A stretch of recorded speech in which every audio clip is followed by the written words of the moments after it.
آج کے لیکچر میں ہم پاکستان کے ثقافتی ورثہ کے بارے میں بات کر رہے ہیں اور آزٹیک کی ثقافت کے جو اثرات تھے ہم نے وہ دیکھے۔ اس کے ساتھ ساتھ وادی سندھ کی تہذیب کے جو اثرات ہیں یا وادی سندھ کی ثقافت کے جو برصغیر یا پھر پاکستان کی ثقافت کے اوپر جو اثرات ہیں اب ہم لوگ اس پہ بات کرتے ہیں۔ وادی سندھ کی تہذیب سے مراد دریا سندھ اور اس کے مامن دریا جس وسیع علاقے کو سیراب کرتے ہیں اس میں رہنے والے لوگوں کی ثقافت کو وادی سندھ کی ثقافت کہا جاتا ہے۔ اور جب ہم لوگ بات کرتے ہیں وادی سندھ کی ثقافت کی تو خصوصاً ہم لوگ دو قوموں کی یا دو نسلوں کی ثقافت کی بات کرتے ہیں۔ پہلے نمبر پہ دراوڑ ہیں اور دوسرے نمبر پہ آرین، اور یہ تہذیب کوئی 5,500 سال پرانی ہے۔ وادی سندھ کا جو پس منظر ہے یا وادی سندھ کا جو نام ہے یہ قدیم عراق میں جو ہے کپاس کو سندھو بولا جاتا تھا، چونکہ اس علاقے کے اندر کپاس بہت زیادہ ہوتی تھی اور اسی کپاس کی ہی نسبت سے وہ سندھو بعد میں سندھ بنا اور اس علاقے کی ثقافت کو پھر وادی سندھ کی ثقافت کہا گیا۔ اس ثقافت میں دو بڑے گروہ جو ہیں وہ بڑے نمایاں ہیں۔ پہلے نمبر پہ دراوڑ ہیں جن کی ثقافت جو ہے اس کے آج بھی اثرات جو ہیں نا وہ دیکھنے کو ملتے ہیں، کچھ اس کی نشانیاں ملتی ہیں، اور اس کے ساتھ ساتھ آرین تھے۔ دراوڑ جو ہیں بیسیکلی 3500 سال قبل مسیح میں اس علاقے میں آتے ہیں اور تقریباً 1500 سال قبل مسیح تک یہ اس خطے میں قائم و دائم رہتے ہیں۔ اس کے بعد پھر آرین جو ہیں ان کو تباہ کر دیتے ہیں اور خود آباد ہو جاتے ہیں۔ ان کے جو بڑے شہر تھے ان کو تباہ کر دیتے ہیں۔ وہ دو بڑے شہر کون سے تھے؟ ایک موہنجو داڑو جو لاڑکانہ کے قریب ہے اور دوسرا ہڑپا جو ساہیوال کے قریب ہے۔ اور یہ دونوں شہر جو ہیں ہمیں بتاتے ہیں کہ دراوڑ جو تھے ان کی جو ثقافت تھی وہ شہری طرز کی تھی۔ ان کا لیونگ سٹینڈرڈ جو تھا یا لیونگ سٹائل جو تھا وہ بلدیاتی طرز کا تھا۔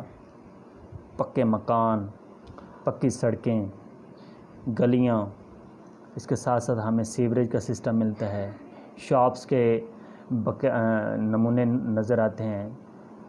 اس کے ساتھ ساتھ ان کے جو گھر تھے وہ ڈبل سٹوری، اور یہ ساری جو چیزیں تھیں وہ ایک شہر کی طرح آباد تھیں۔ اور اس کے اندر جب ہم دیکھتے ہیں ان کی جو کھدائی ہوئی ہے اس علاقے کی تو اس میں جو ہمیں انسانی ڈھانچے ملے تو اس کی مدد سے ہمیں پتہ چلتا ہے کہ دراوڑوں کا جو قد تھا وہ چھوٹا تھا، سر بڑا تھا، بال گھنگرالے، ناک چوڑی اور چپٹی، ہونٹ بڑے، اور اسی طرح ان کا رنگ جو تھا وہ کالا تھا۔ تو ان کے لوک ورثے کی بات کریں یا ان کی جو ثقافت تھی اس بھی بات کریں تو کھدائی سے ملنے والی جو مورتیاں ہیں، انسانی ڈھانچے ہیں، برتن ہیں، اور اس کے ساتھ ساتھ اور بہت سارے نمونے جو ملے تو ان سے پتہ چلتا ہے کہ یہ لوگ یا ان لوگوں کی جو ثقافت تھی اس زمانے میں پورے عروج پہ تھی۔ انہوں نے موہنجو داڑو اور ہڑپا جیسے عظیم شہر آباد کیے، اور اس کے ساتھ اور بھی بہت سارے انہوں نے شہر آباد کیے۔ اب ہم لوگ تھوڑی سی خصوصیات دراوڑ ثقافت کی دیکھتے ہیں۔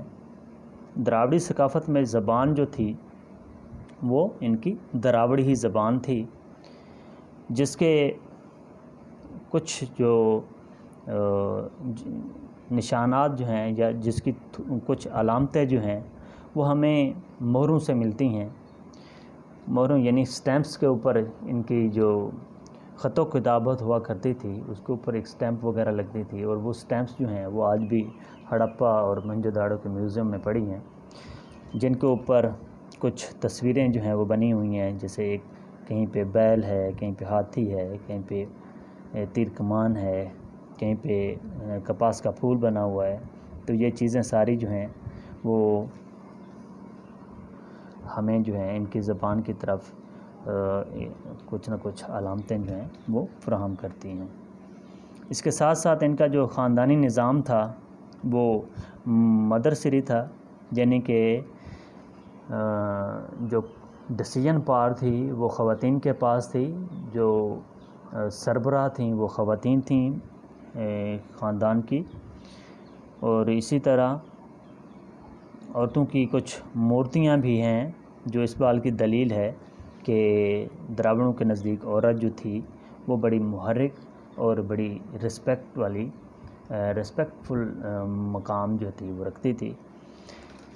ان کا فن تعمیر دیکھیں تو ہمیں جو ہے وہ بہت ساری پختہ مکان نظر آتے ہیں، پکی اینٹ کا انہوں نے استعمال کیا ہوا ہے. شہر جو ہے وہ نقشہ کے اوپر جو ہے نا وہ پوری منصوبہ بندی کے ساتھ آباد ہوئے نظر آتے ہیں، اور باقاعدہ اس کا نکاسی کا نظام جو ہے وہ ہمیں نظر آتا ہے، جس طرح یہ ہمیں جو ہے وہ پکچر میں بھی نظر آ رہا ہے. یہ ہڑپا کے کھنڈرات ہیں. بیسیکلی تو سیکنڈ ایئر کی کلاس کو جو ہے نا ہڑپا کا وزٹ کرنا چاہیے، اور ان ساری چیزوں کو جب ہم لوگ خود آبزرو کرتے ہیں تو ہماری جو چیزیں ہیں وہ مزید کلیئر ہو جاتی ہیں.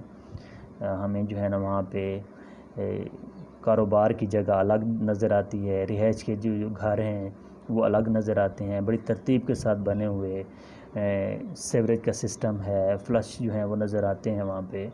ان کا باقاعدہ جو ہے پوری پلاننگ کے ساتھ جو ہے نا وہ گھر بنے ہوئے آتے ہیں، جس کے اندر ہم نے دیکھا کہ ہمیں ضرور سازی نظر آتی ہے، جو کھانے پینے کی چیزیں ہیں وہ بنی ہوئی نظر آتی ہیں. اس کے ساتھ ساتھ فن حرب جو ہے وہ ہمیں نظر آتا ہے، جن کلہاڑیاں ہیں، نیزے، بھالے، مچھلیاں پکڑنے کی کنڈیاں وغیرہ جو ہیں وہ جو ہیں، چاقو اور چھریاں ملتی ہیں. البتہ لوہے کا استعمال جو ہے اس کا کوئی نشان نہیں ملتا ہے، یعنی کہ ہمیں جو ہے وہ لوہا جو ہے وہ بعد میں دریافت ہوتا ہے، یعنی کہ یہ لوہے کی دریافت سے پہلے آباد ہوئے لوگ. مجسمہ سازی میں جو ہے یہ لوگ ماہر ہیں. عجائب گھر میں مٹی کی مورتیاں رکھی گئیں جو زنانہ اور ایراں ہیں. گلے میں منکوں کا ہار اور کمر میں منکوں سے لدی ہوئی جو پٹیاں ہیں وہ ہمیں نظر آتی ہیں، جس سے ہمیں جو ہے نا وہ ان کی آرائش و زبیش کے حوالے سے کچھ نہ کچھ سنگھاڑ کے حوالے سے، بناؤ سنگھار کے حوالے سے جو ہیں وہ ہمیں پتہ دیتی ہیں کہ یہ لوگ جو ہیں وہ کس طرح رہتے تھے. زیورات کا استعمال جو ہے وہ نظر آتا ہے. اس کے ساتھ ساتھ مٹی کے کھلونے جو ہیں وہ بھی نظر آتے ہیں اس ثقافت کے اندر استعمال ہوتے ہوئے. اس کے ساتھ ساتھ معاشرتی جو تنظیم ہے، دراوڑوں کا جو مطلب معاشرہ ہے وہ شہری معاشرہ ہے. شہر کا جو نظام ہے وہ چلانے کے لیے جو ہے نا کوئی مجلس عامہ وغیرہ ہے، انتظامیہ ہوتی تھی جو شہر کے نظام کو جو ہے نا وہ چلاتی تھی. اور بیسیکلی یہ امن پسند لوگ تھے اور کاروبار کرتے تھے اور اپنے پڑھنے لکھنے اور ریسرچ کرنے والے لوگ تھے، جو بالکل ترقی پسند لوگ تھے اور جو بغیر کسی لڑائی کے جو ہے نا وہ امن کے ساتھ رہنے والے لوگ تھے. تو ہمیں جو ہے نا پتہ چلتا ہے کہ یہ لوگ سائنسی علوم بھی رکھتے تھے، جس کو انہوں نے اپنے رہنے سہنے کی یا اپنی جو زندگی ہے اس میں اس کا استعمال کیا. یعنی کہ پانی کو جو ہے نا وہ گرم کر کے، پانی گرم کیسے کر سکتے ہیں، یعنی کہ آبپاشی کی جو سسٹم ہے اس میں جو ہے نا وہ باندھ کے جو ہے ندیاں وغیرہ جو ہیں ان کا جو ہے نا انہوں نے بالکل سائنسی علوم کے ساتھ جو ہے وہ آغاز کیا ہوا تھا. اپنے فصلوں کو سیراب کرتے تھے. تو اسی طرح ان میں جو ہے نا وہ سیاسی نظام نظر آتا ہے، جس میں جو ہے وہ عدل و انصاف کے ساتھ جو ہے نا ان کا معاشرہ جو تھا یا ان کی جو ثقافت ہے اس میں ہمیں جو ہے وہ نظر آتا ہے کہ یہ لوگ بڑے امن پسند. صنعتی مصنوعات جو ہیں وہ بھی اس میں نظر آتی ہیں. جو ہڑپا اور موہنجو داڑو ہے اس کا کوئی 650 کلومیٹر فاصلہ ہے، لیکن یہ لوگ جو ہے نا ایک دوسرے کے ساتھ تجارت وغیرہ کے ساتھ بھی جڑے ہوئے تھے. ہمیں جو ہے بہت ساری چیزیں جو ہیں وہ یکساں نظر آتی ہیں، جو موہنجو داڑو میں تھیں وہی ہمیں ہڑپا میں نظر آئیں۔ تو یہی اس چیز کی دلیل ہے کہ یہ دونوں شہر سیم ثقافت کے رہنے والے لوگوں نے آباد کیے تھے۔